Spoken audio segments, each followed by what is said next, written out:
Hello mga ka-Reels, good evening. Meron lang topic ngayon is all about the three types of victim. Una doon is primary, secondary, tertiary, and or remote victim. Mga ka-Reels, pag sinabi nating primary victim, ito yung ito yung those who are directly suffer as a result of the crime. Meaning to say, mga ka-Reels, siya mismo or ikaw mismo ang direct victim dun sa krimen. Pangalawa is secondary victim,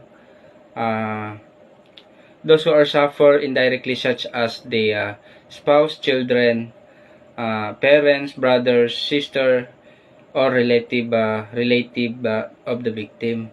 Halimbawa sa crime of homicide, di ba?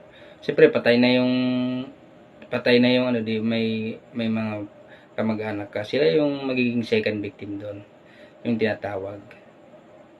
Pangatlo, tertiary victim. Pag sinabing tertiary victim, ito yung those who are suffer psychologically.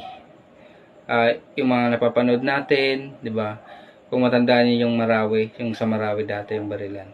'Di ba nagkaroon ng martial law noon? Ngayon, siyempre pag narinig mong martial law,